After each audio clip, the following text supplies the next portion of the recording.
Airbase করতে দিই, ঘাঁটি করতে দিই, তাহলে আমার কোনো অসুবিধা নেই। কোনো এক সাদা চামড়ারই প্রস্তাব, আমি বাংলাদেশের ইলেকশনই হতে দেবে না, পরের যেটা ষড়যন্ত্র সেটা হচ্ছে ইলেকশনই হতে দেবে না, তবে দেবে।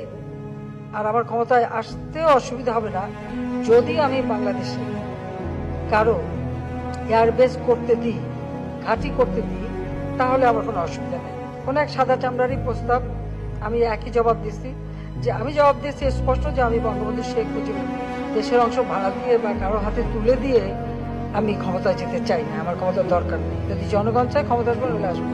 ওই অবস্থায় কিন্তু আমি চ্যালেঞ্জ দিয়ে ছেড়ে দিলাম। চক্রান্ত এখনো আছে, বাংলাদেশেরও একটা অংশ নিয়ে যেটা মিয়ানমার, এখানে একটা খ্রিস্টান স্টেট বানাবে, বে অফ বেঙ্গলে একটা ঘাঁটি করবে, সেটা আমি হতে দিচ্ছি না। এটাও আমার একটা অপরাধ।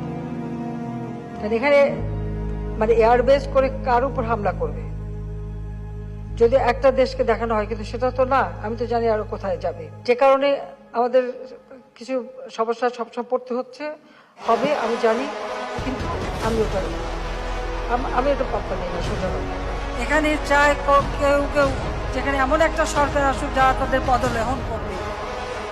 বড় দেশ মোড়লিপানা সব জায়গায় করে থাকে, এরা যাদের বন্ধু হয় তাদের তো আর শত্রু লাগে না। ইউক্রেন বন্ধু হয়েছিল, আজকে ইউক্রেনের অবস্থাটা কি দাঁড়িয়েছে? আমরা নিজের পায়ে চলবো, নিজের দেশকে আমরা গড়ে তুলবো, কারো মুখোমুখি হয়ে না। কে আমাদের ভিসা দেবে না, কে আমাদের স্যাংশন দেবে, ও নিয়ে মাথা ব্যথা করে কোনো লাভ নাই।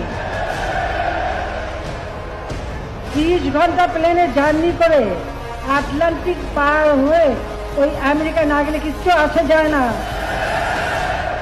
পৃথিবীতে আরো অনেক মহাসাগর আছে, অনেক মহাদেশ আছে, সেই মহাদেশের সাথে মহাসাগরেই আমরা যাতায়াত করবো আর বন্ধুত্ব করব। আমরা তো লেখাপড়া জানি না, কিন্তু বাংলাদেশের মাটি মানুষকে চিনি, বাংলাদেশটাকে চিনি, নদী নালা খালবিল চিনি। বাংলাদেশের মানুষের কল্যাণ কোথায়, মঙ্গল কোথায়, কি করলে ভালো হবে সেটা আমরা খুব ভালো করে জানি।